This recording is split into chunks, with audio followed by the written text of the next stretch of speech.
Welcome to the Art Labs podcast. Our special guest today is Kacie Bail. Kacie, thank you for being with us today. Yeah, thank you for having me. I'm so excited when I got your email and I read some of your profile and I thought, yeah, Kacie's going to be a perfect guest for Thank you. for our listeners. So let's start. Just give me the 2 minute spiel. Don't go too far in your past because I'm going to throw you in the time machine very soon. But just sort of the 2 minute spiel on what you're doing today. Sure.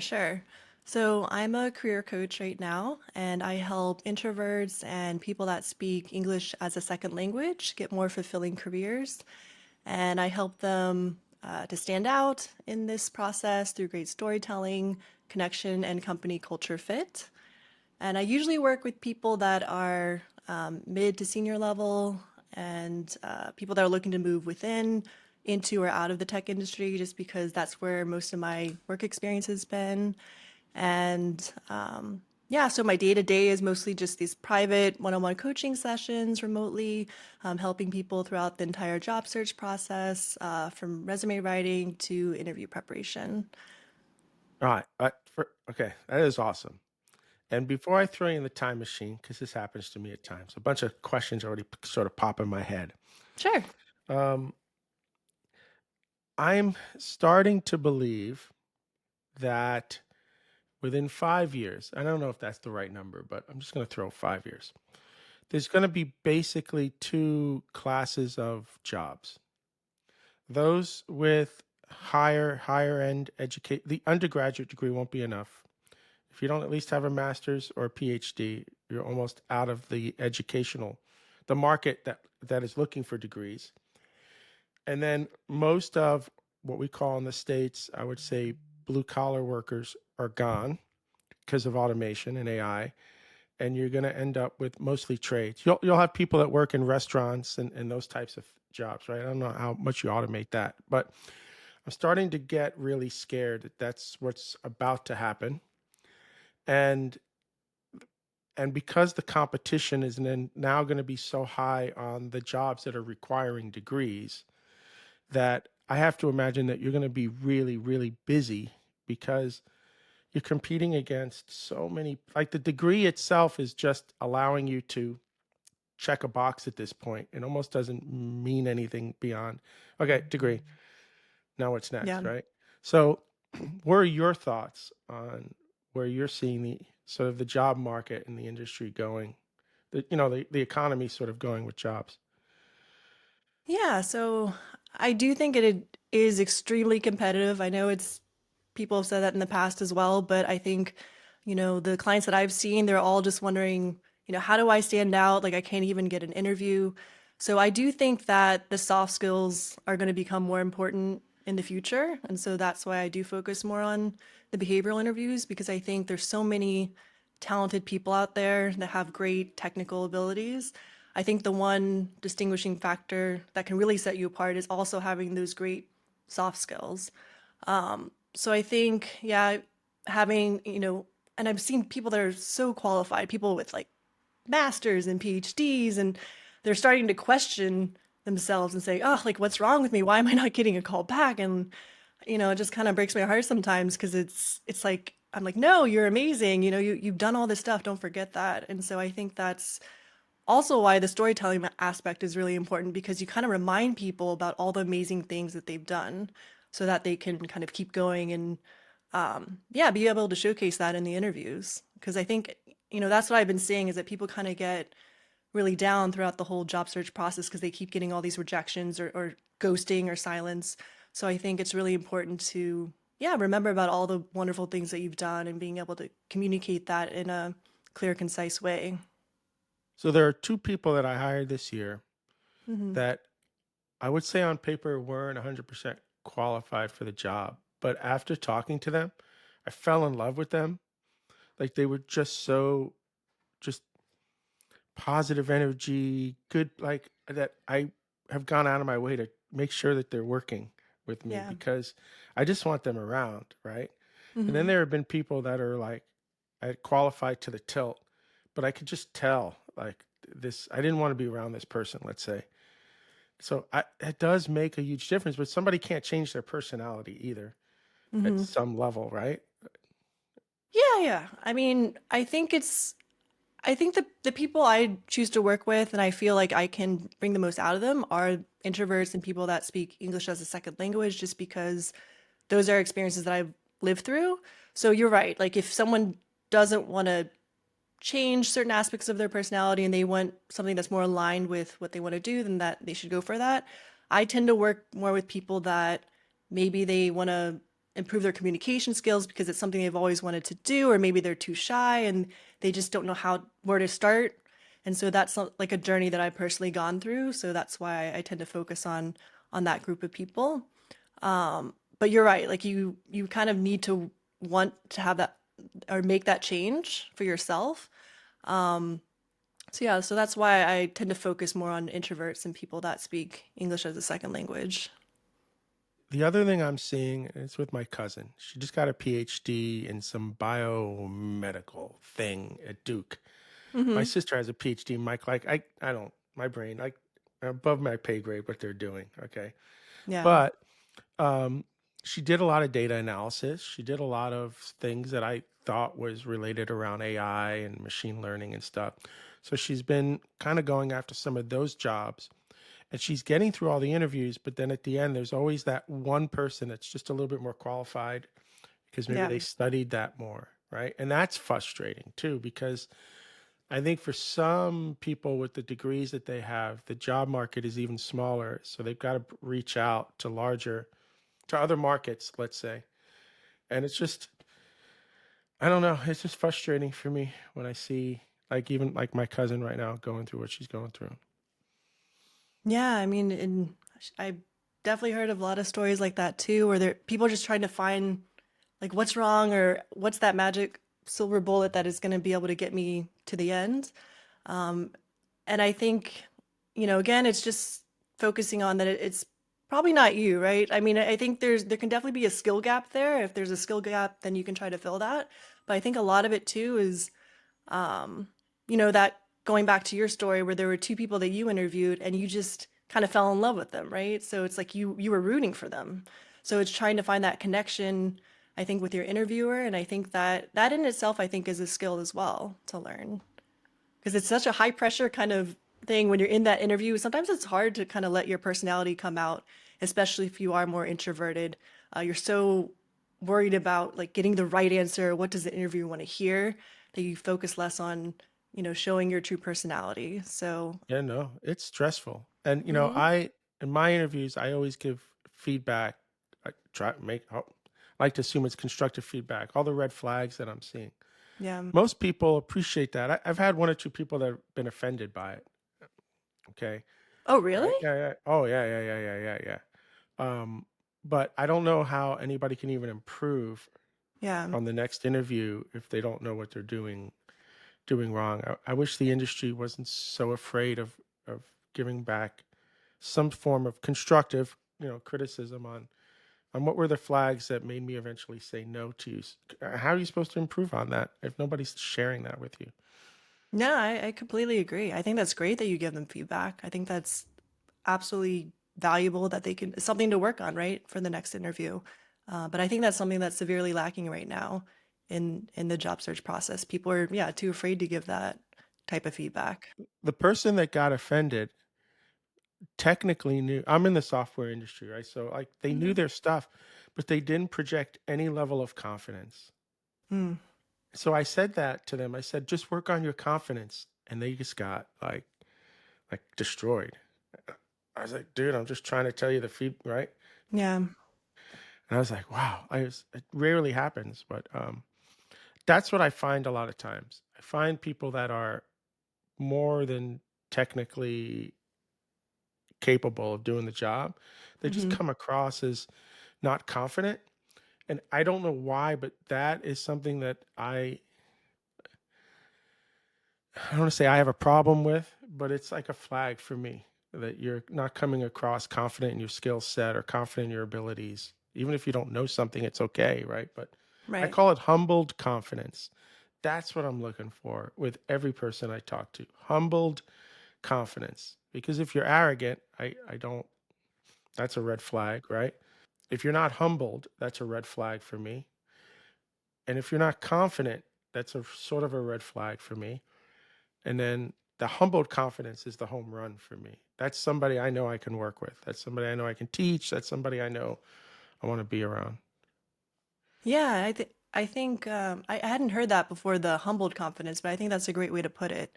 And I think that's something that a lot of my clients are looking for too. They're just trying to wonder, how can I feel more confident in the interview? And so I think a lot of it comes from preparation and practice, but at the end of the day, you have to believe in your own skills, right? So if you don't believe in yourself, then how can you expect other people to believe in you as well? Yeah, but I mean, I get it. Sometimes you're on your 20th interview, right? And Yeah. you're carrying that with you because I get that every once in a while. I can see Hmm. this person's just carrying the last 20 interviews with them, and I'll stop them and I'll say, "Stop! This is a new, like, don't do that," right?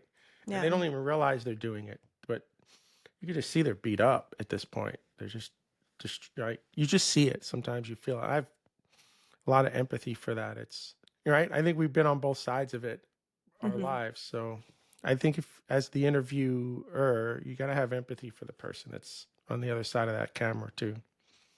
Oh yeah, for sure. I think no, I think that's great. I think, and sometimes I do think, at least from what I've been hearing and seeing, and from just talking to people, I think sometimes that is something that's missing. Obviously, not from all interview processes. There are interviewers like you that do have that empathy, but sometimes, yeah, when that's lacking, it can be crushing. No, no, it can be, yeah, yeah. Like, are we gonna get in the time machine? I just want to like, I think I would love at some point maybe to go work at Google, but I don't think I want to go through the interview process, right? Because Yeah. it's one of those n number of interviews with people that are, I think, are just stone cold, right? It's sort of one of those things. And I just don't know if I could go, I would go into it already with so much bias in my head and maybe some sarcasm that I don't even, you know what I'm saying? Yeah. And I Hmm. know it going in. Like I know I'm gonna be like not in the right mindset. But I don't know. It it's weird, right? Like, and I'm conscious of it. So, but Hmm. like there are gonna be interviews like that, I guess. And then you have to decide if that's is that it, is that where you want to work also at that point. Right. It's yeah, it's like your motivation to work at that company has to be higher than, yeah, all those barriers that you'll have to go through, right? So, I mean, to be honest, like for me, I have done some low code development, but I would say my when I was interviewing, the hardest one for me was more like the case interviews. I just felt like with my like shyer personality, just being put in and just given this random case that could be anything, it just was not my strong suit, right? So I don't think it was the way. Of course, I could study and like try to get really great at case interviews, and if that's something that I wanted to do, but it just wasn't something that I wanted to do. So I decided to focus more on behavioral interviews, right? But obviously, if there was a company that I had dreamed of working for, and that the only way to get there is through like a case interview, then yes, I probably would have like spent that time to go through it. So See, yeah, I that just think that triggered a thought too, yeah. because I had a friend and I love her to death. And every time every time I'd go visit this city, I'd go and I'd have lunch with her.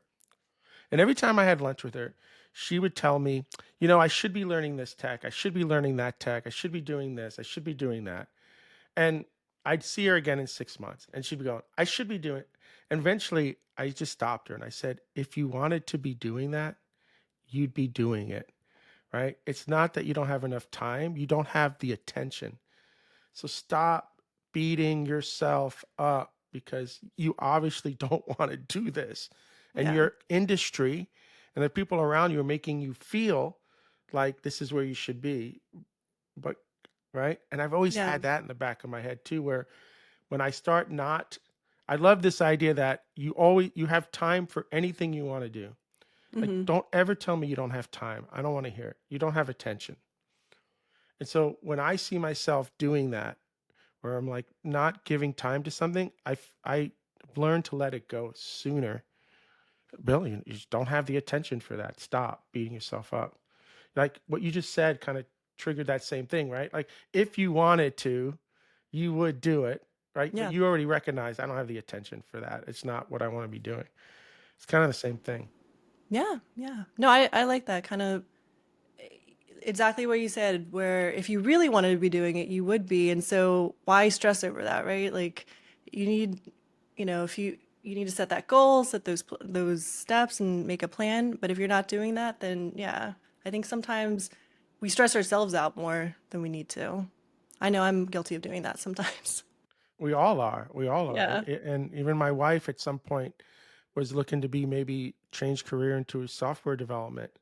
And I could just tell, like, I was like, baby, you honestly really don't want to do this. You're feeling Yeah. pressure to do it because I'm around and I'm taking you to conferences and we're doing things. But come on, in your heart, this is not right. And Hmm. once you recognize that, everything, all that stress comes down.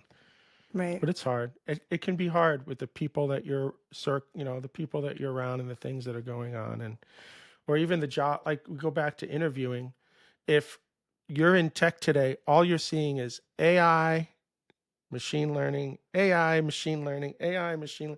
You may not be interested in that, and Yeah. that's totally fair. But now you feel like if you're not involved, you're not sort of marketable, right? And so Right. it's and I'm not 100%. I'm doing some AI and machine learning, but not like at an application level, more on the infrastructure side, which I find Hmm. a little bit more interesting.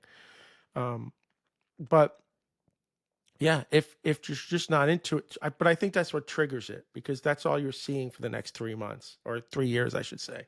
And Hmm. now you feel like you're falling behind, but your attention's not there. And then, but these are things you have to be dealing with the people that you're coaching, right? Because maybe they're going after jobs that they really shouldn't be going after because their attention's not there. Like, do you run across that, or you're just saying, I don't particularly care what you're going after. I'm going to teach you how to be the best person you can be in that interview, regardless of what the job itself is.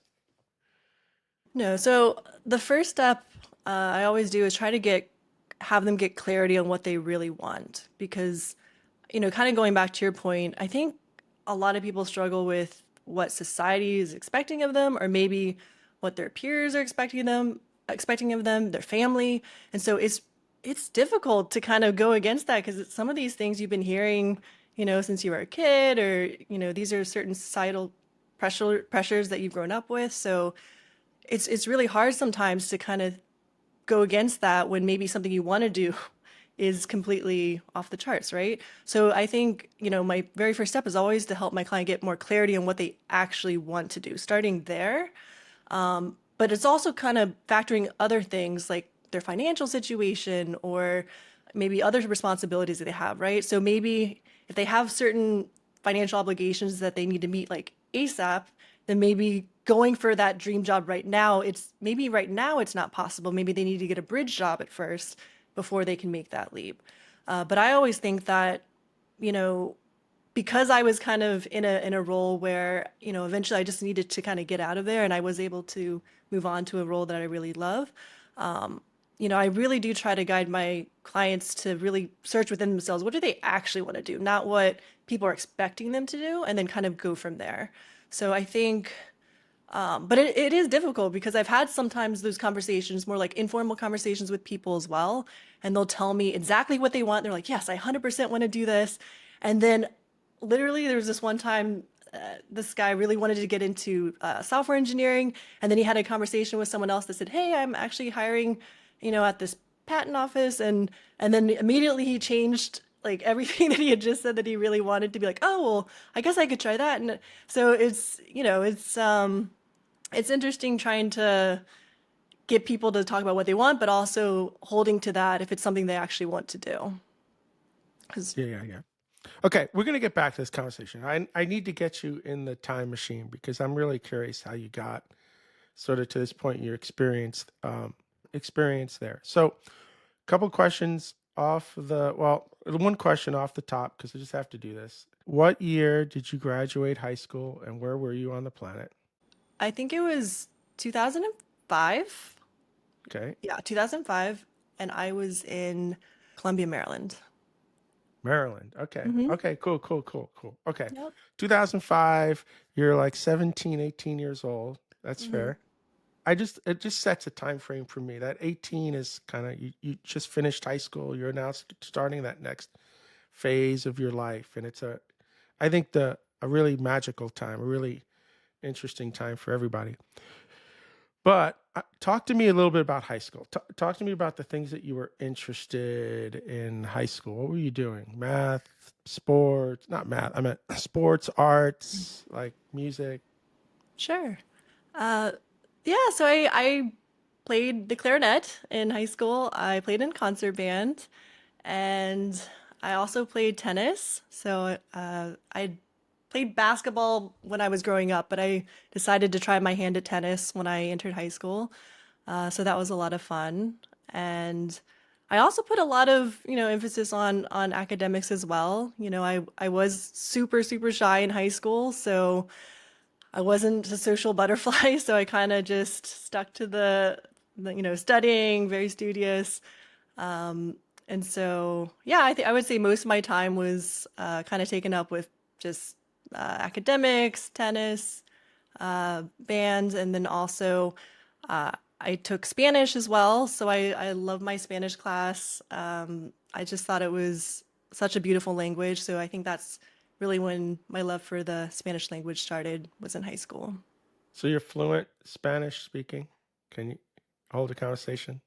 Yes. So I'll be honest, I haven't done a lot of Spanish speaking the past 3 years since I've come back to the US. But yes, I did spend 5 years in Chile. So I Nice. did get to an advanced level in Spanish. Hmm. My wife is from Colombia. I've lived in Miami for 30 something years and I can only speak food. Hey, that's like it's the most important thing, right? it's bad. It's really bad. And everybody laughs at me. And I have a hard time pronunciating English. Forget about Spanish. Yeah. Um, but that's, that second language I think is such a powerful thing to have anywhere on the planet. Just the second language makes the third one easier. But when I travel all over the place, everybody has English almost as a second language. And it always makes me feel like I'm lacking a little bit because I don't have the second language, whatever that is, right? So I think that's awesome, is what I'm trying to say. That's good that you Thank and you. then going there to but we're gonna talk about how you got there in a second. But okay. I'm kind of curious a little bit about your parents. So what did your parents do um, while you were in high Sure. school? Yeah, so my mom was a registered nurse, and my dad was a regional salesman for Hilti. It's a large tool company. They usually have like large construction contracts. So, Here at Ardan Labs, we believe in empowering companies to reach their full potential through innovative technology solutions. Trusted by small startups and Fortune 500 companies alike, we specialize in high-performance software consulting, training, staffing, development, and now AI. With over 14 years of experience, Ardan Labs has trained over 30,000 engineers and served over 1,000 companies worldwide. Whether you're mastering Go, Rust, Kubernetes, Terraform, or blockchain, we're your strategic partner for performance-grade solutions. Let's elevate your tech journey together. Reach out to Ardan Labs today.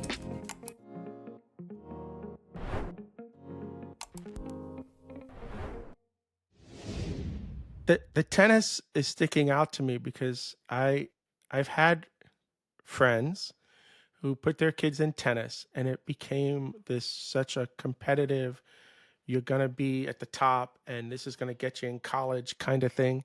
And you're mhm. talking about tennis in this really nonchalant, like it was just a fun activity. And I've never heard anybody say I did high school tennis, and it was just a fun activity. So I got to explore that a tiny bit. Was it just Yeah, just a little bit? sure. No, that's that's interesting.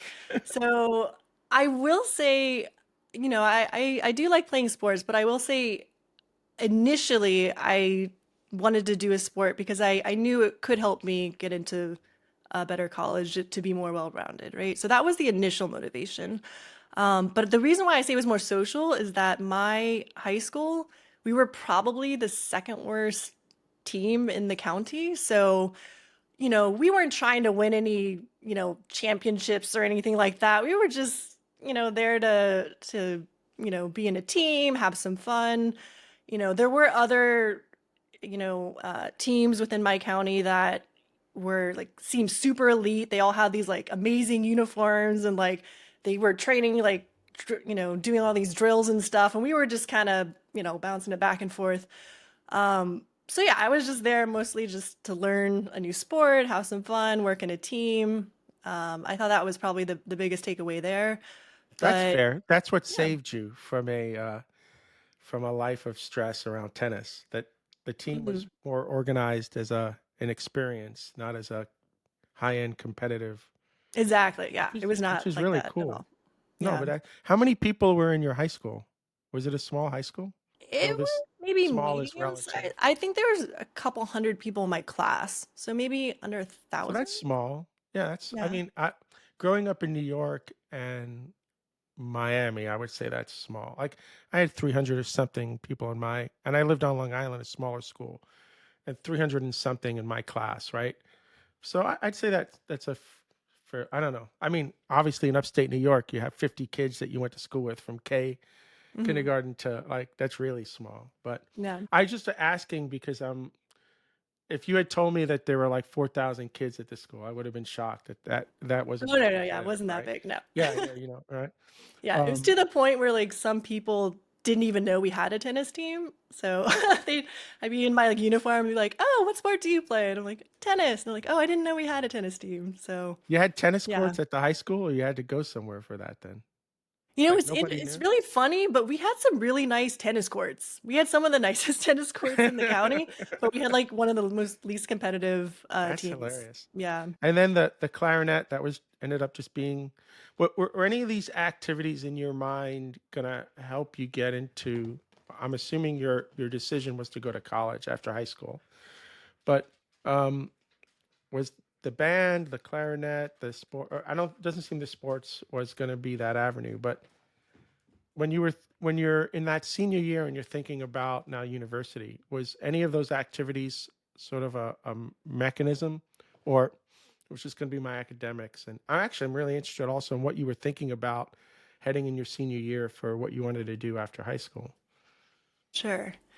So, I mean, for as far as clarinet, that I started playing that in fourth grade. So that was mostly just I wanted to learn more about music. I thought the clarinet sounded so beautiful, so I wanted to play it. And yeah, so I continued it throughout, I think it was my sophomore year of high school. And then I had to make the decision if I wanted to stick with that or I could continue to take Spanish. And so that's when I actually made the switch from band and I decided to keep going with my Spanish. And Your it's bandmates must have been a little hurt. I mean, you've been with them for so long, right? Like, uh, the thing is with the high school I went to, from my middle school, like they would go to maybe three or four different high schools. So it was a lot of brand new people that I hadn't met before. So that's cool. some of them, yeah, Yeah, I yeah, that's hadn't cool. played with before. But my band teacher was a little, he wasn't quite as pleased. He was like, "Oh, okay, so you're leaving me for Spanish, huh?" So, yeah, so he was not as happy about that. But no, I think it was great being able to play in the band and especially the concerts. I think that was, yeah, I'll definitely carry those memories with me forever, And just being able to be a part of that. did your parents have any influence a little bit on that? Were they like, don't do this, don't do that, or whatever you want to do, Casey? No, my parents were so chill. I was the one that was just like pushing myself. I was putting all this pressure on myself. My parents were like, "Oh yeah, just do whatever you want to do." Yeah, they just kind of let me take the lead on that. And so I will say yeah, probably the tennis was more something I was thinking about when trying to get into college. But yeah, I would say band was just something that I started at a young age, just because I thought it was, yeah, really really beautiful sounding the You still clarinet. play a little And bit today? My dad played the sax and the clarinet, like oh, anything with a okay. reed. Do you still play a little bit today? Unfortunately, I don't because during a move, I don't know what happened, but I lost the clarinet. I have no idea where it went. So I never got another one. So I've always been curious though, if had a clarinet today, if I would still remember how to Go play it. find a But clarinet. I mean, you yeah, just got to get a new mouthpiece. You can find something that's true. used, and then I think you should do that. Like, music and the arts and all that stuff. I don't have any of that, even though my dad was a musician. I just Yeah. focused on the computer. I got a guitar and a computer the same week. Right, the computer ended Yeah. up winning. Yeah. Um, and I always feel like I wish I had that music thing or some art thing or something in my life to sort of balance everything out. I feel like it's a whole. My Hmm. son at 18 decided to start picking up the piano, and he's become a really good musician. I'm really happy about that because he has that. That's awesome.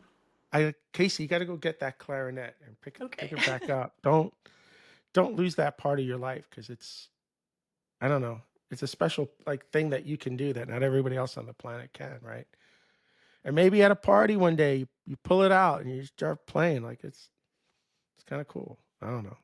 Yeah, yeah. Okay. Now, yeah, you've inspired me. Yeah, because always wonder, can I still read music? I mean, I'd like to think I could, or at least pick it back up again quickly. It's it's going to be But like riding a bike, right? You got yeah. to get your muscles, your chest, the mouth, everything back in sort of in condition. But I think you can do it. As my dad got older, he had to downgrade the size of the sax, right? Because that was Yeah. like harder for him. My dad never really read music. He played everything by ear. He wanted when he got older, he tried to join one of those bigger bands to learn how to read music.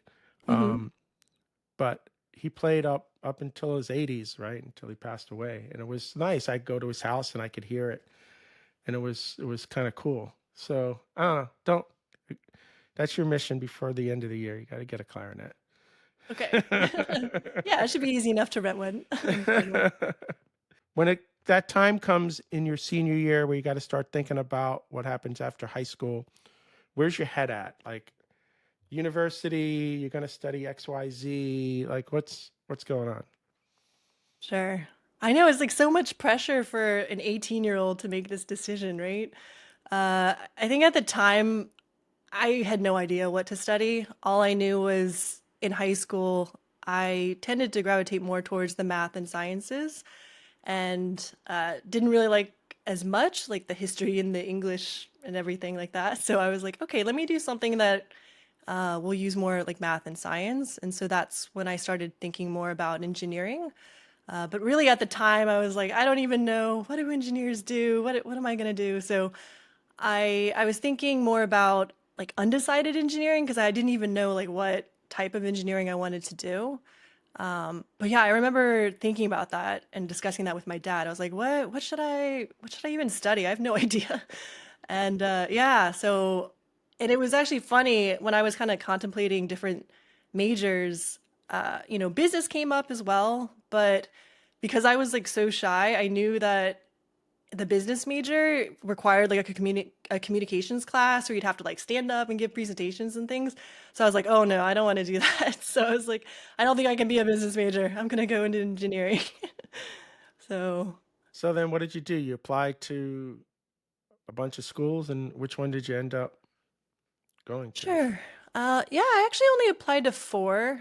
Originally, I did want to kind of move away and just try something different, see how it would be, outside of the house. But in the end, I ended up going to the University of Maryland in state, and I'd never even been to the campus, but I heard that it had a great engineering school, and yeah, so I decided to go there, and I How was far actually away was that from where you were? Is that a couple hours? I'm not actually only like 30 minutes away, so it was like just far enough away. If I wanted to go back home, I could, but I was like far enough away where I could be more independent and do But that. So you went in the dorm and everything. You didn't stay yeah, home. You yeah, did I all was at that. the dorm. Okay.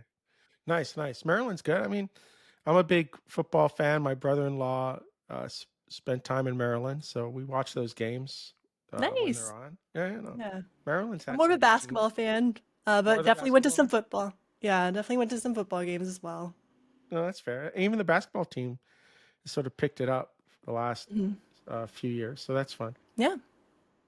stepdaughter, who's now going to be going to university in the fall, I was always like, you got to go to a D1 school. You got to go to a D1 school. You don't want to miss that sports thing on campus. And Yeah. she's like, I don't care about sports.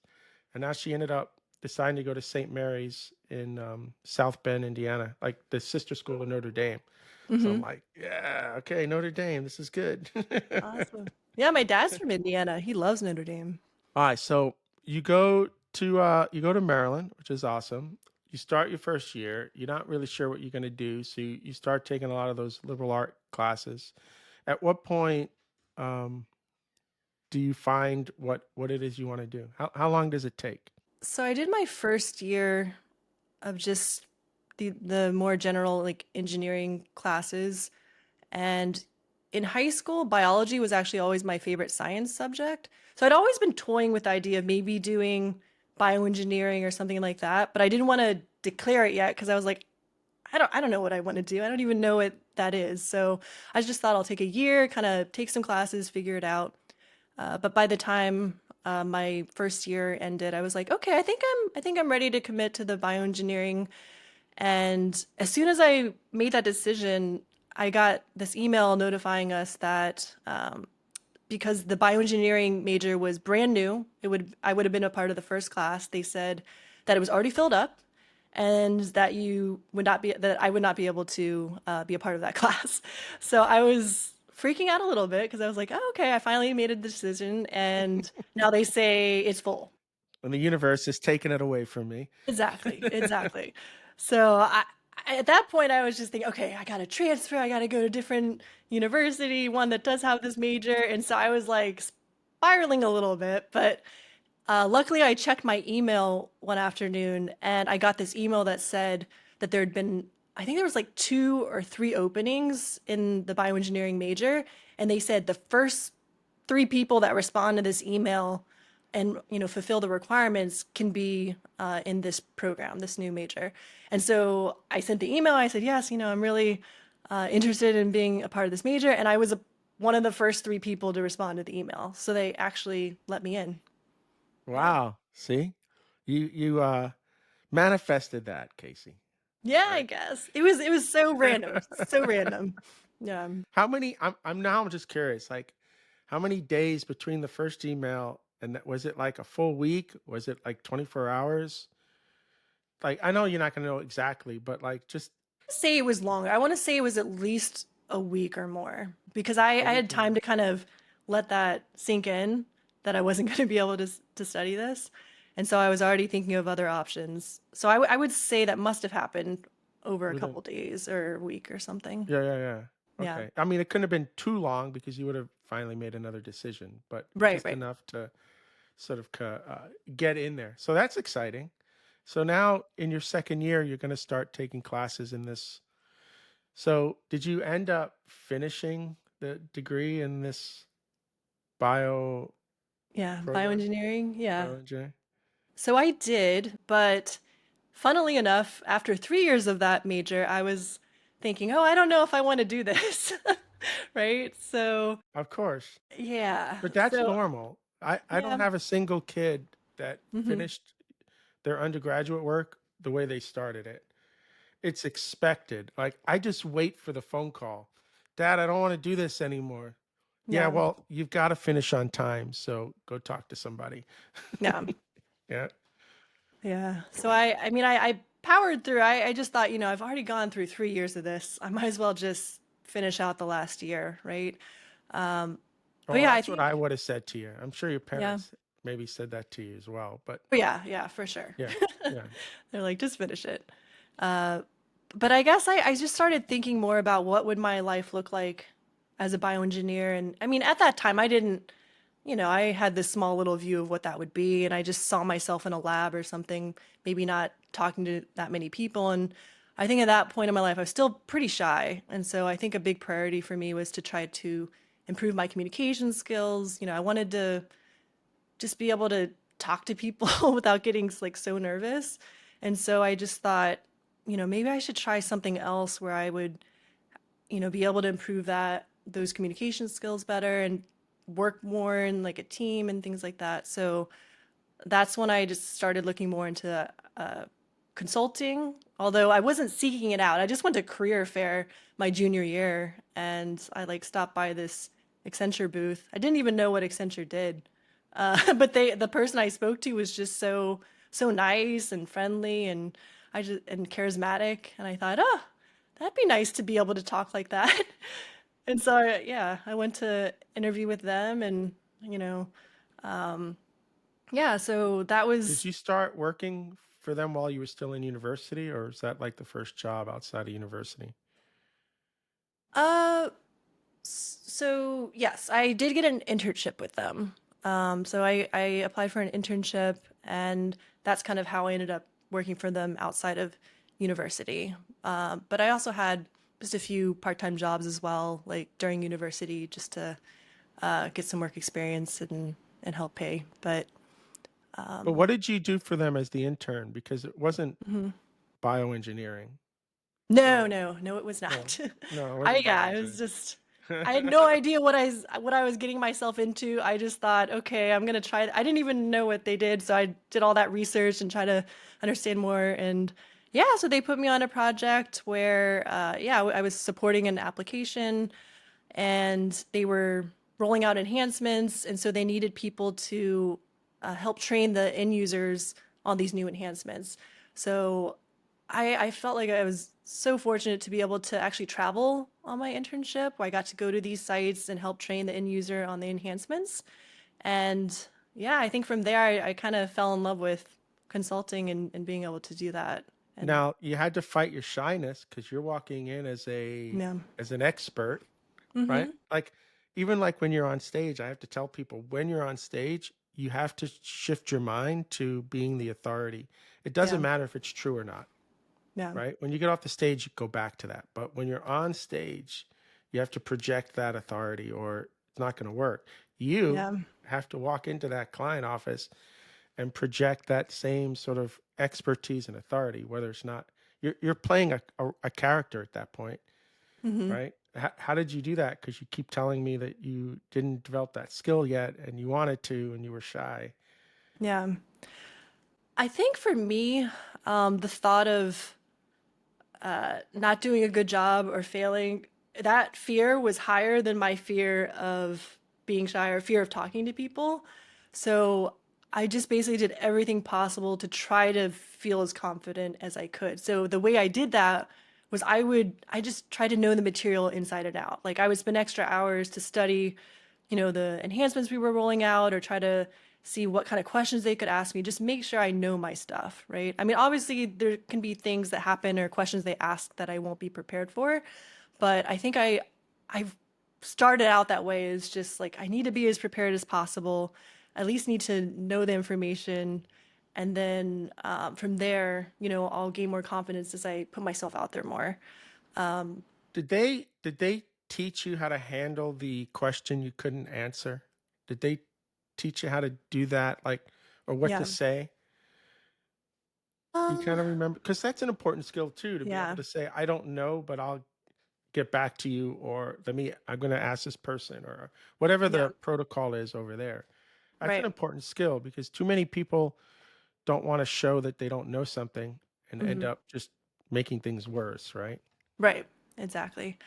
Let me think about that. That was a while ago. I know I probably did ask him, hey, what should I say in this situation? Or I know for sure I asked him, hey, what should I say if they ask me this question? So I'm sure they gave me some kind of canned response that I should tell them. But yeah, it's usually what you just said. It's like, oh, I'm not sure about that right now, but let me get back to you, and I'll provide you with an update or something. Yeah, yeah, yeah. Like I know earlier on in my career when I had to say that, I just felt like, oh, now they're not going to listen to me anymore because they don't think I know what I'm doing, right? But then you got to sit back and go, it was one question out of like 100 that I didn't Right. know, right? Like stop being, you're always your worst, hardest critic anyway, right? Stop beating Yeah, yourself yeah, up. exactly. Oh yeah, for sure. For sure. But yeah, I So think, you, and I've heard. Oh, go ahead. no, no, no, no, no. Say. Finish your thought. I was just gonna say, yeah, I think at the beginning of my career, I thought I had to have all the answers, right? Which is completely not a realistic expectation. But I think after being in more meetings, you start to see like senior leaders and directors and people also say that they don't know, right? And that they'll consult someone and get back to them and they will be able to get them an answer. So you start seeing that more and more that even these, senior leaders, they don't have the answers to everything. So how can, you be expected to do that when you have a lot less experience with that, Yeah, right? yeah. That's another skill. So you did you did the internship, you finished your last year, you got your degree in the bioengineering, but you don't want to do bioengineering. You liked what you were doing over at Accenture. So Yeah. did you have to like now apply for a job over there? You had all that set up, I'm imagining, before you graduated. Yes. So based on your performance in internship, they could decide whether or not to extend you a full-time offer. So they did extend me a full-time offer. So I think as long as I didn't fail any courses my senior year, I would be able to work there once Nice. I graduated. Once you started working there, um, you weren't doing the same thing. So like what was the first, it's a different application, different, like what was your first sort of gig there? So actually, I did go back to the same project that Ah, I was on. okay. Okay, that's Yeah. cool. Yeah. So, but That's this cool. time so I did have some knowledge of that, and yeah, they wanted me back. So, but in this time around, I was doing more testing rather than on the job training. And I was in Maryland, so the Accenture office was there in Maryland. So I actually commuted into DC for that Oh, role. DC. Okay. Hmm. Oh, that's Yeah. fair. No, how did you? DC is, I don't know. DC scares me. I'm always on edge when I'm in that city because I don't see a single person that works there ever smiling. You walk around the city and you're near the buildings and you see the security guard. God forbid you say good morning. They look at Hmm. you like, what's going on, right? Like to me, that's a city, and it's always been, not just like now. It's always been a city on edge. I just now I've never worked there day in and day out, so I don't know what your experience was working in DC, which would have been 2005, right? 2006. I guess, well, the internship I think was around 2008, and so I started around 2009 full time. Oh, that's right. You graduated high school in five, so another 4 years, eight, nine. Sorry, so I did the math wrong. So yeah, so we're talking about 2009, Hmm. 2000. Okay. Did you Yeah, enjoy working in DC? Was it? well, it was quite the commute from where I was at the beginning. So I think the Mm. commute I didn't enjoy as much. And most of the time I was just in the office. Unfortunately, I wasn't really out and about in DC, so I'd kind of just go straight to the office, stay in there for, several hours and then go home. Usually when it was dark outside already. So yeah, I didn't get to interact with too many people, I would say, on the streets in DC. But I do think you're right in that DC might be known more to have that emphasis on, what do you do? What's your job? And so people, I think that's usually like the number one topic of discussion around that area is like, well, what do you do for a living? And I think people put a very high priority on their work. Especially there, like who are you? What influence do you Hmm. have in this town? I can't, yeah, I can't even imagine that. How long were you with Accenture then? That how long were you there? Uh, I was at Accenture for about let's see, a little under 5 years, Oh, that's a if I long remember time. correctly. In the Yeah. same group for 5 years, or you bounced around a little bit? So I did bounce around once. I was in the same project. I had different roles on the project. It was a pretty big project. So I was like a functional lead, and then was on an application support team. And then I eventually moved to a different client, and from there I was like a cutover manager. So then what happens 5 years later that has you moving to Hmm. another role? What Yeah. and also share with me how you found like, yeah, what has you moving? How did you find that role? Because I always find that interesting. Like where are people sort of interacting and finding their next role, and how does that happen? Sure. So it actually happened because one of my coworkers at Accenture, she ended up moving to a different company, and she really enjoyed it. She loved it, and she started talking to me about it. And I had been at Accenture for about 5 years at that time. So I was thinking, okay, maybe I'm ready for something new, a different challenge. And since she really loved this new company, I thought, or she actually asked me if I would want a referral at her new company. So that's kind of what drove that Is that in decision. DC too? This company was in DC. At that point, did you move to DC or closer?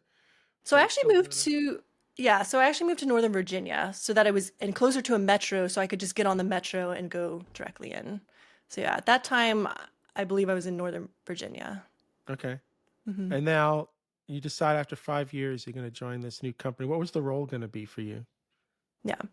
So it was going to be a part of their professional services department. So I would have been a consultant there, kind of leading their projects to be able to create or configure their. It was a platform as a service that we had. And so we were, as the consultants, were configuring that platform to work for the business processes of our clients. So we'd work and deliver and configure these applications based on the requirements that our clients needed. Yeah, I mean, you, you're doing a lot of software application testing, configuration, training, Hmm. far, far away from bioengineering. But Yes. it sounds like you're enjoying this work. What is it about this work, maybe at least at that time, that you're enjoying? Hmm. Is it just your every day was different? You got to interact with different people. Like what was it that you enjoyed? Yeah, I think for me it was always about the people that I was with. I mean, it was I both at Accenture, I think I worked with really great people, smart. The people I worked with were some of my best friends. I spent more time with these people than probably anyone else in my life at that time, and so I think it was really the people that kept me going and being able to learn from them. And because yeah, like you said, I didn't really learn any of this in university. I kind of just learned it all on the job. In university, they do teach you how to problem solve, work through really challenging issues, and to work in a team. So I definitely leveraged that going into the consulting role. But I think what I liked the most was just being able to, yeah, improve upon my communication skills, being able to, carry on conversations. Because honestly, in high school, I know it sounds silly, but I just didn't even really know how do you keep a conversation going? Like, I just didn't know how to do that. And so I think, going into consulting, it gave me the confidence and the skills to be able to talk to people and connect to people better. So I think that was one of the things I really liked, and learn a lot more about how to, uh, configure an application from scratch for a client. So I thought that was it was very intimidating at first because I never saw myself doing any type of like putting my hands on code, even though it was low code. So that was a little bit of a struggle at first, I will say, but I would say eventually it did click, and that was like an amazing moment because I did think it was cool to be able to troubleshoot things and to figure out why is it working this way and like what's the best way to implement this. So I do think that was really cool to be able to figure something out that I never thought in a million years that I would be doing. No, it's always exciting when you're able to, even if it's this is virtual, but mechanical or virtual, get in the guts of something and clean it up or fix it. Like there's something magical about being able to do that. So, no, that's why I'm Yeah. a software developer. I love that part of it. I always wanted to do something more material oriented. I've Hmm. never been able to do that, right? I always wanted a product on a shelf at Walmart or something. I came close with a door lock one day with a company, but there is something sort of magical. And keeping a conversation going is is a skill. I've been watching the Love on the Spectrum show on Netflix. I don't know if you've ever seen that. It's I haven't seen super it, I've heard of it. fascinating. I just love the show because these are people that are struggling with the same skill sets that we're talking about right here, right? Yeah. But what's really awesome is they're just all very direct with each other, where we are all sort of passive with we're expecting the other person to pick up all the cues and right. Yeah. They're the people on the show are not like that, but you see dates where they're struggling to keep a conversation going, and my brain's always like, yeah, I mean, that's anybody, right? It's not Yeah. just. these people on the spectrum. It's just that's anybody will Mhm. have those same problems. And then they're getting coaches, and you kind of learn even from the coaches that they have. Like, I don't know. I love the show. I think it's a really interesting show. But yeah, just that skill set of, when you're having a good conversation because you don't think about it. You Right. also know when you're struggling because it takes every ounce of your brain to Yeah. to keep something sort of flowing, right? Mhm. Yeah. Yeah. No, that's So I have to check out that show. uh, I I I think it's a really great show. I just I don't know, but it's all these same issues that everybody has on the planet, Mhm. just sort of there and present. So it's interesting. Um, how long were you at this new company? I think I was there just a little under 3 years. Yeah. So then what happens 3 years later? Because now we're talking like 2013 ish. Uh, Yeah. at the end of that, that would have been 2017. Oh, 2017. Why can't I do math today? So Oh my God. I'm usually better at my math skills here. So I apologize. that's 17. okay. Okay. Yeah. So what happens in 2017? I think the short answer is that I started to get a little burnt out. I do think that, and I'm not really sure. I don't think there's like a definitive answer why. I think it could actually even be a little bit about who I am as a person, trying to, always just over deliver and things like that. So I think I was just burning myself out, and also being in more of a client facing role and being like an introvert. I think it was kind of starting to drain me a little bit, being in that role as well. So I think at that point, I just wanted to know, like, okay, what are some other things that I could potentially do that maybe wouldn't burn me out so much? And so I started So thinking about, yeah. when you're burning out, are you working more than 40 hours a week? Are you, yeah, so you're working a lot of hours just to keep up, even Hmm. technically. You're not necessarily decompressing. You're not just shutting the laptop off. It's work, work, work. Okay. That's Right, fair. right. Hmm. Yeah. And so, yeah, I just started thinking about, what do I want out of my life? And I don't know, I just started thinking about all the things that I wanted to do, I guess, before I started into this career path. And I don't know, but Spanish kind of just popped in my head as something that, that was something I always wanted to do, is become fluent in Spanish. And I thought, just knowing my personality, and because I was not quite as shy at that point, but I was still a little shy. And so I thought, if I just take a Spanish course, I don't think I'm going to become fluent just taking a couple Spanish courses. So I thought, if I'm going to do this, I'm going to do it big, and I need to like move abroad. I need to be fully immersed in the language. And that's how I'm going to learn Spanish. So that was kind of what triggered it. I was thinking, okay, I just need some time to kind of reflect on what I really want to do. And I just knew Spanish was always been a dream of mine to become fluent. So you're almost, if you're not already, you're almost 30 at this point, right? Like Hmm. you've done your 20s Yeah. as this sort of consultant. You're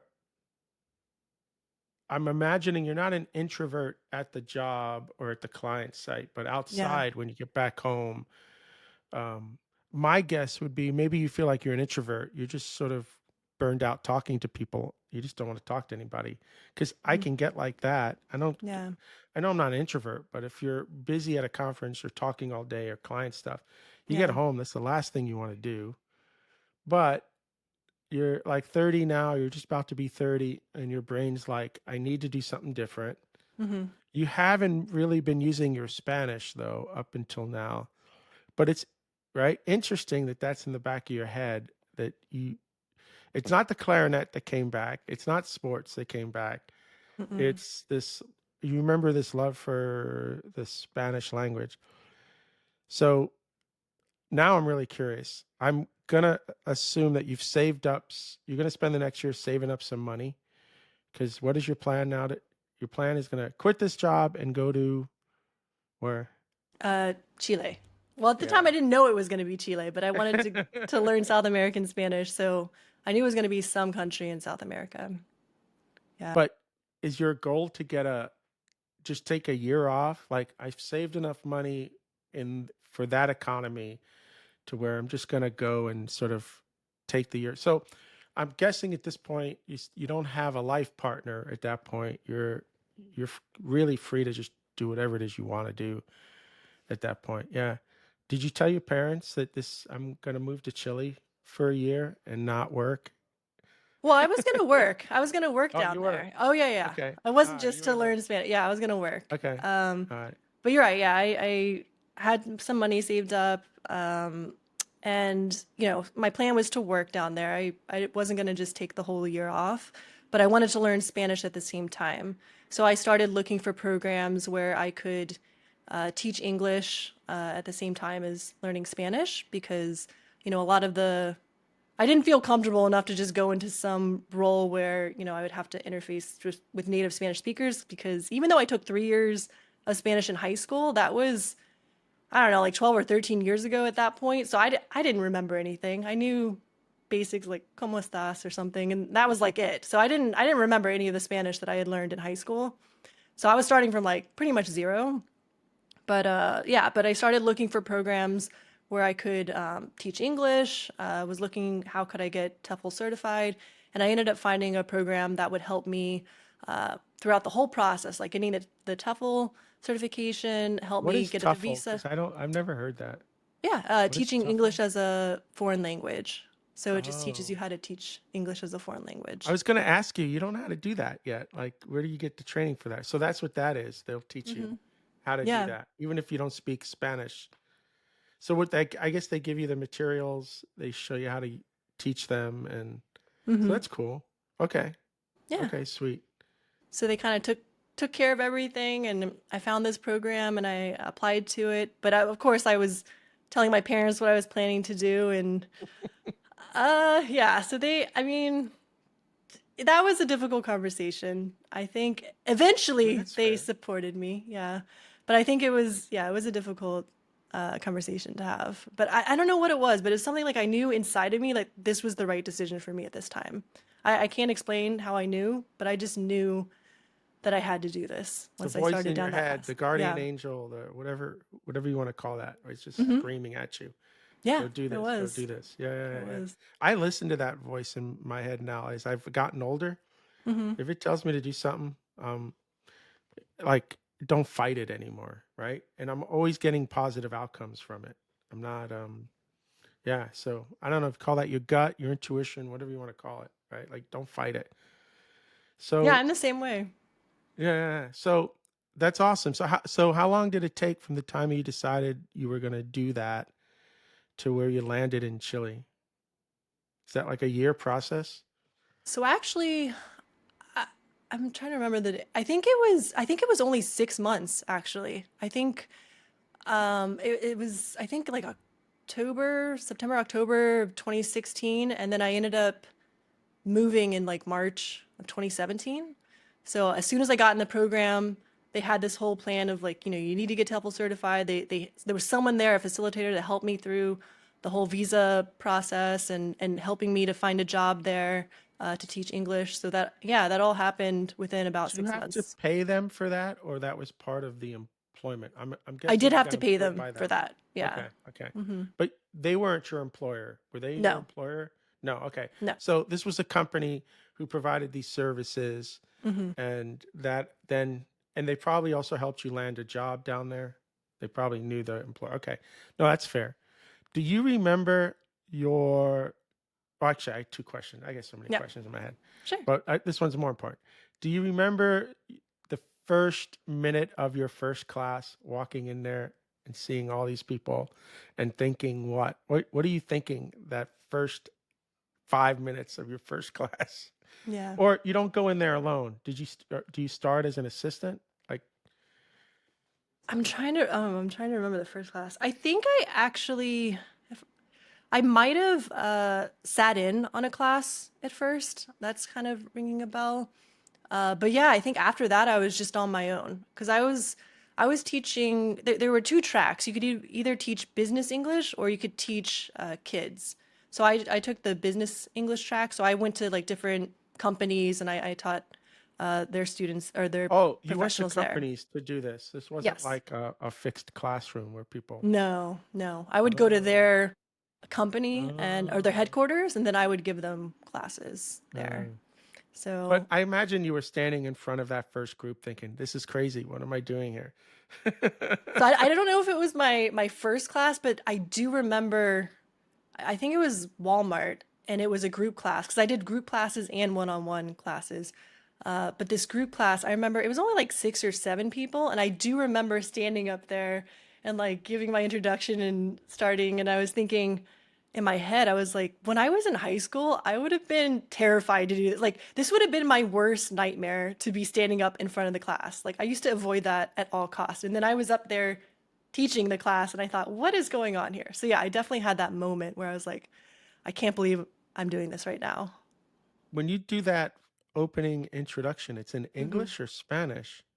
It's all English. Yeah. I taught all levels, but it was like full immersion. So, yeah, it was These all in people knew English. English at some level already. You weren't starting from scratch with the people that you were teaching. There were some starter levels where they had a very basic level of English, and so for them, I would still speak to them all in English, but it would be just, very basic You'd have to choose your words. lessons. Yeah, Exactly. yeah, A lot of body language, pictures, things like that. yeah. Okay. So, full immersion. How long did it take you to feel okay? When my wife came to the States, she was 22, didn't speak any English. Okay. If you spoke to her today, you would have no idea that she hasn't been a fluent English speaker her whole life. No accent. Wow. Her vocabulary is better than mine. Her pronunciation is better than mine. Um, I do laugh at her sometimes because if she gets riled up, then her English can break a little bit. That's when I know I'm in trouble, Hmm. right? The quality, right?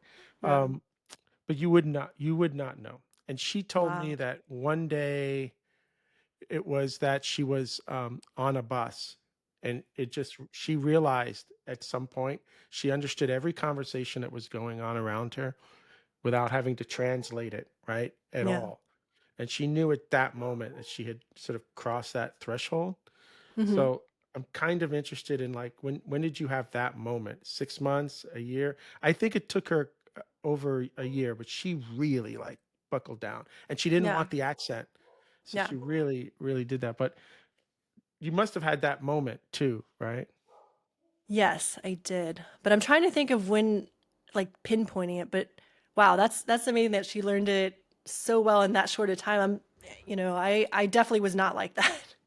It took me a lot longer to learn Spanish. So I mean, I thought going in there, I thought, oh man, I'm gonna go in there, I'm gonna learn it in 9 months, a year or something.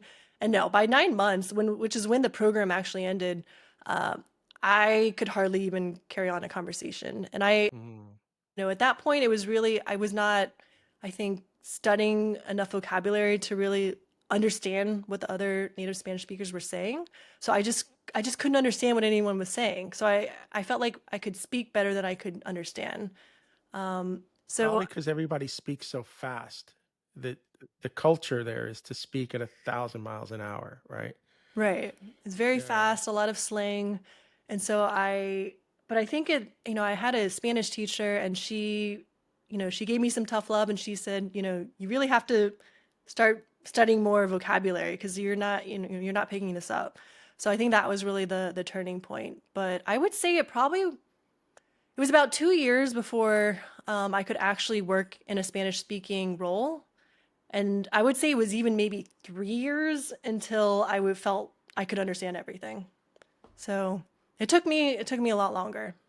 I think she watched a lot of soap operas, like English soap operas to help too, Hmm. I guess, because I would imagine there's so much dialogue in the soap operas that But yeah, I tried like to do that too. Telenovelas yeah. and yeah, So I'm kind of exactly. curious. Like I wish my wife was around because I'd ask you to speak Spanish. Because like, do people Yeah. say you have an accent or how do you feel like your accent is? Yeah.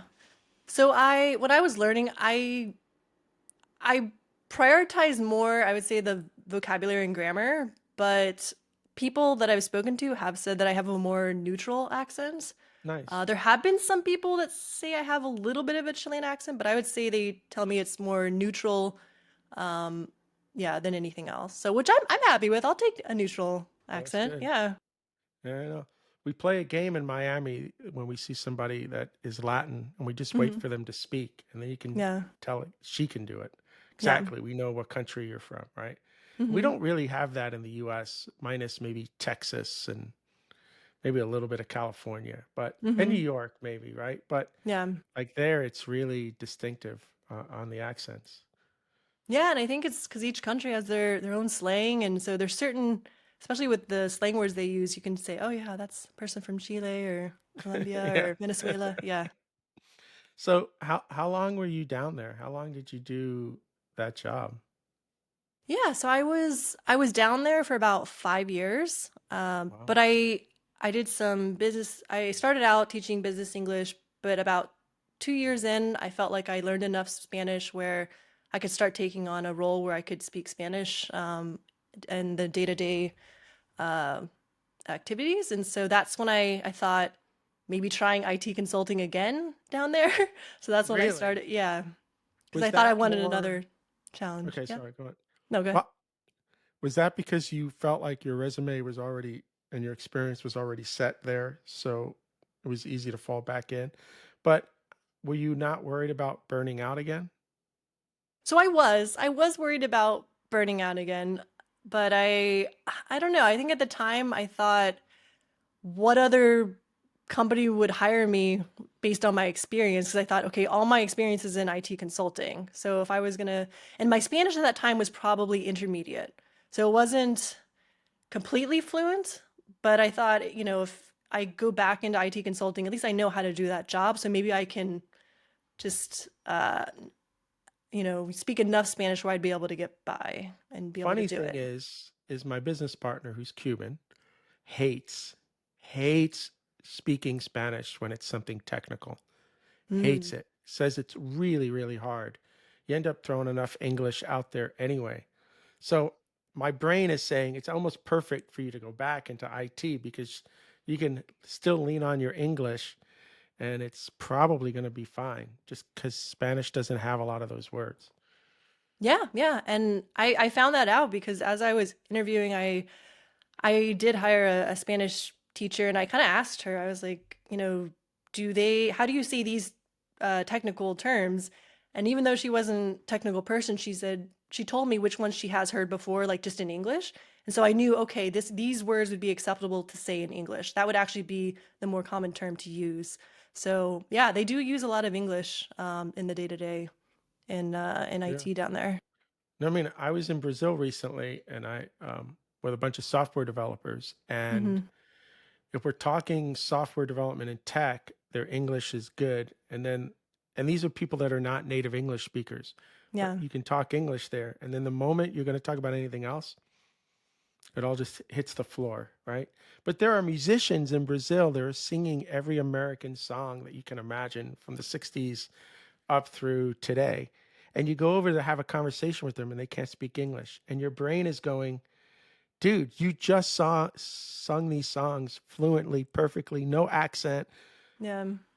That's just mind blowing to me. But yeah, that makes sense that you could get away with that and then continue to learn your Spanish.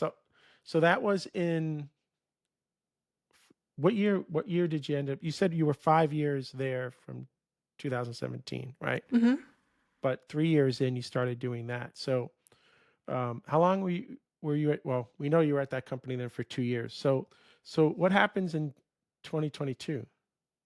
Well, so I was only there for 1 year. I was there Oh, okay, from, okay. yeah, 2019 to 2020. And then that's when the pandemic hit. And Yeah, so, yeah, yeah. yeah, and that's when I decided to actually go back to teaching and started to do some coaching with interview preparation then. But that was in Chile, or you came back to the States at That that was in point? Chile. Okay. Hmm. So how did the coaching start to develop in Chile, especially during COVID? What was it like down there? Was everybody quarantined like Yeah, in the States? Okay. everybody was quarantined. Yeah, you needed a little pass. You needed to request a pass to even leave your place. You could leave 2 times a week to go get food and I don't know if you needed to go to the pharmacy and stuff. So it was locked down Mhm. while there. And as far as how did I get into coaching, I think kind of to what you said, I did end up kind of burning out again after a year in the IT consulting and, being, working in two different languages and kind of doing all of that. I just decided, okay, three times the charm. I know now that maybe IT consulting is not the role for me at this period of my life. And so, I was trying to think of what aspects of that role did I enjoy. And what I did enjoy doing was, working with my teammates, helping them grow in their role. I did love the coaching aspect. And so that's when I started searching for coaching programs down there in order to learn how to do that more professionally. And so there was one coaching program down there. And so I decided to enroll in that. And that was actually during the pandemic. So it was all remote and it was all in Spanish.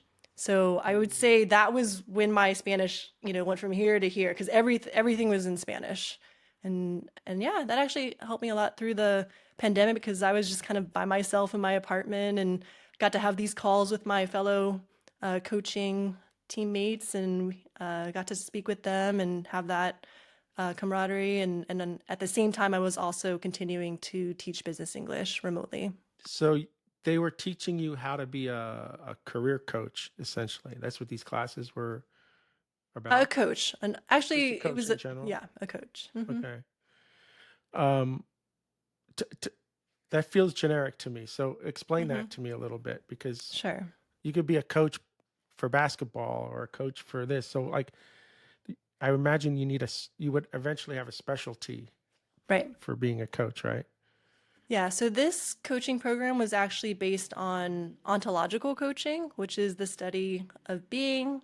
And so it focused on analyzing, the language, the emotions and body of a person, and trying to find uh, harmony between those three things, those three domains. Mm. So, like for example, like a really quick example is if you ask someone, how are you doing? And they say, I'm fine. So with that, they're saying I'm fine, but my body language is, my eyes were looking at the ground. Maybe my emotions, the way I said it was like maybe I was sad or something. So there's not a coherence between what I was saying, what I was feeling, and also what my body was showing. So we teach coaching, they taught us that methodology, and that type of methodology can be applied to basically any kind of dissatisfaction that you're having in your life. And it just so happened that I decided to pursue more of the career path with that. Why the career stuff? Is that just what started coming to you? Or was that conscious, like, I want to help people with their careers? I think it's a little bit of both because it started when I was doing the online English teaching. And so one of my services was to help people with their interview preparation, people specifically that speak English as a second language. And so it started from there. And then it started helping them with their resumes as well. And so, but also even before that, the whole reason why I even thought about doing that in the first place is even when I was like a consultant, people used to ask me for help with like their resumes or things like that. So just for some random reason, I was helping people with resumes and interview preparation before that. So that's how I kind of got into that more formally. The resume well, I'm going to say this and then I'm going to say something else, but the resume is really important because the resume is what gets you in the door to have the conversation. I try to tell people all the time, like the job of the resume is to share just enough where they have questions about you, but not too little where they have no clue whether or not you should be here, right? Right. You don't want to overshare, you don't want to undershare. You got to get them sort of interested in talking to you. My daughter, when she was, um, I guess in university, wanted to get a job. She was complaining to me one day, nobody's calling me back. I said, let me look at your resume. I went, yeah, this is why. Blah, blah, blah, blah, blah, blah.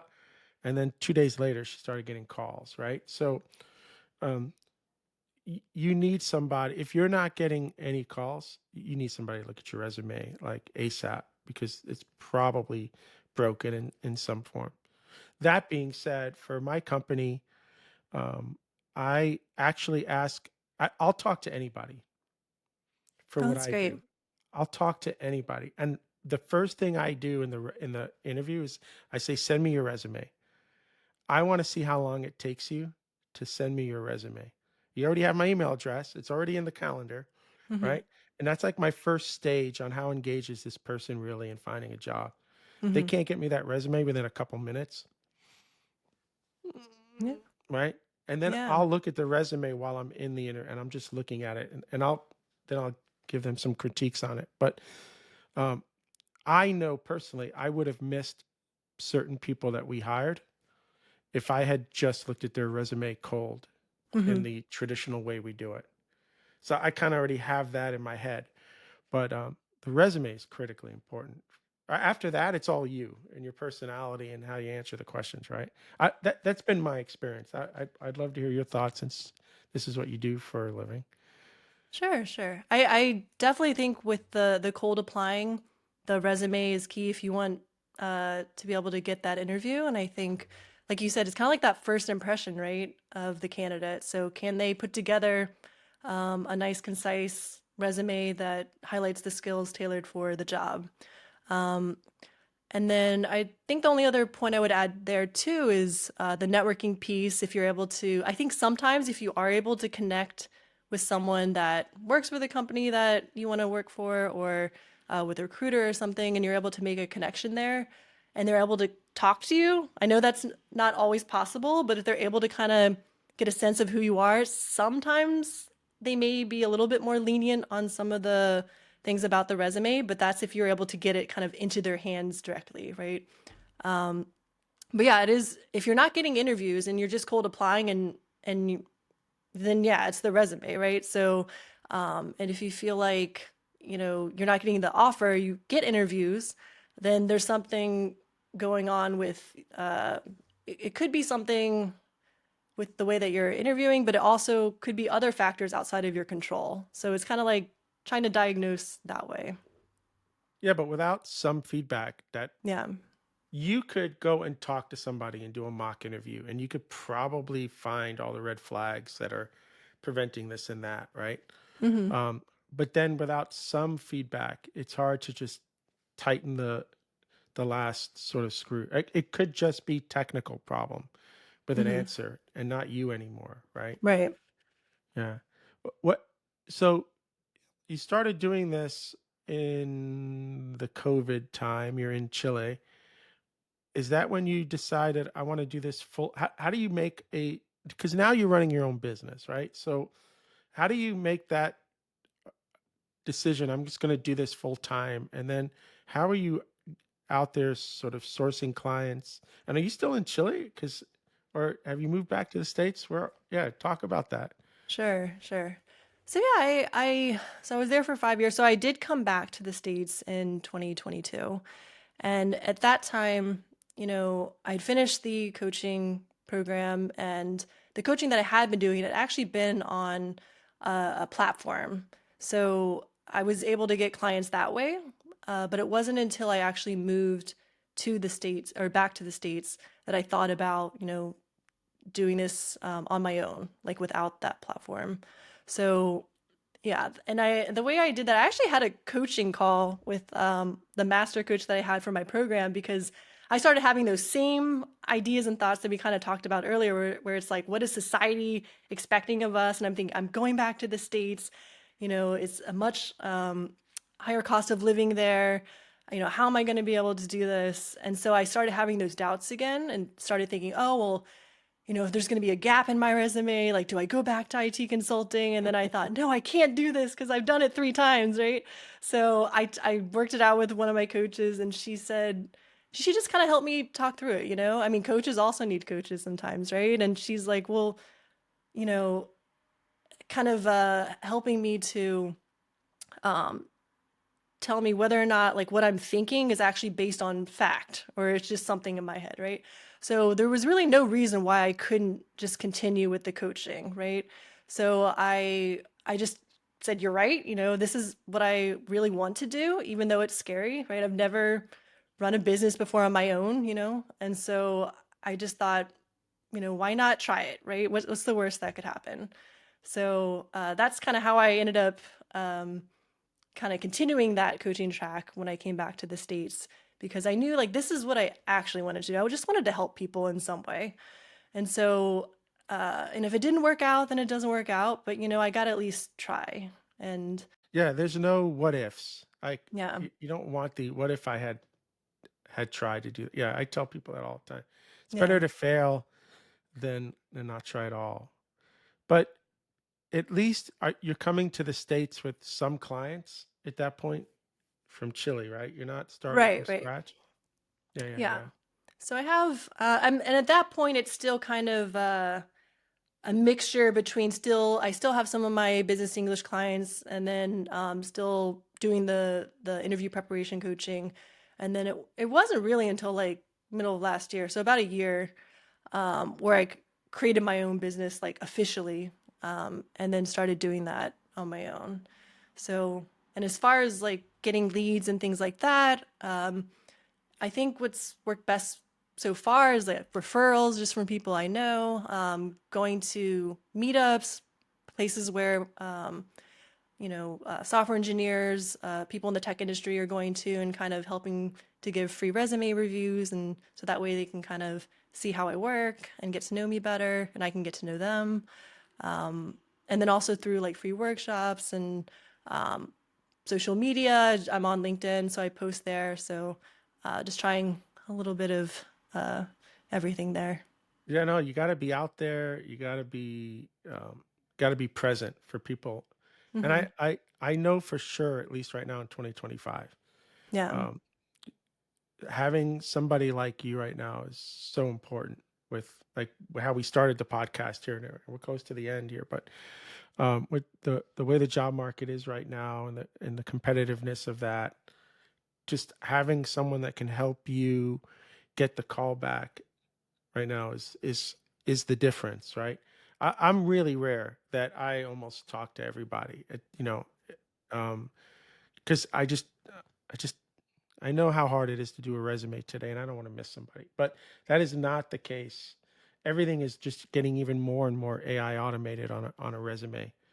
In fact, at some level, you're even going to have to start learning some of that. Like you might even have to. I've never even thought about this till just now, but it would be interesting to know if any of the companies that you're now going to be sort of trying to help people get into are Hmm. using any AI automation tooling and what prompts they're using. So you can almost like you're going to have to do this, right? Just like search engine optimization at some point, which Yeah. is kind of now dead. It's more like large language model optimization. Yeah, you may have to start thinking about understanding how these AI prompts work, how these companies are filtering resumes, Hmm. and having to start putting resumes together that get through that sort of first barrier. Oh, everybody's Yeah. going to have to start thinking about that today. Yeah. Yeah. Absolutely. I know. Uh, That's where the uh, connection piece comes in, though. Once you get past that, right? Then you well, gotta that's find a the way to thing. connect Yeah. with people. Yeah. Yeah. You got to get your foot in the door. And then you have to be, like I said, if I talk to you and you're just humbled confidence and a really pleasant human being, like I want to work with you, people are gonna almost go out of their way to find something for you, even if you're not the most qualified. And those two people that I talked to you about, even they didn't get hired by one client, but they came back to me and said, "We love this guy. He's just not qualified enough. We just can't do it." Right. And then another company said, "Yeah, we love this guy. We'll make it work. We'll give him a chance." So yeah, no, it made me feel great because I Yeah. love the guy too, and I didn't want to have to tell him, dude, I can't help you, right? Uh, so that's so important.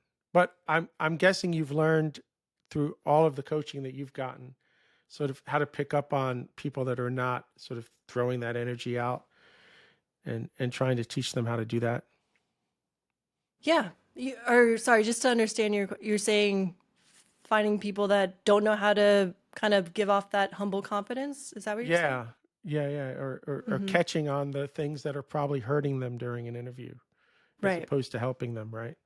Yeah, yeah, exactly. Because sometimes it could just be like one sentence they say or one phrase, and it just kind of throws that red flag or might trigger something with the interviewer. But yeah, like you said, unless you don't have that outside perspective and you have someone listen to that and say, "Hey, I don't know about that framing of that sentence. That might be causing something."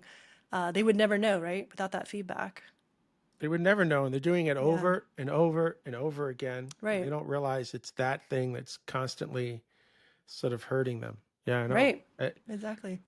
Anybody that's listening to this that is one not getting callbacks, start with the resume, and two, if you are getting callbacks but you're never getting past the first or second interviews, um, then you should just.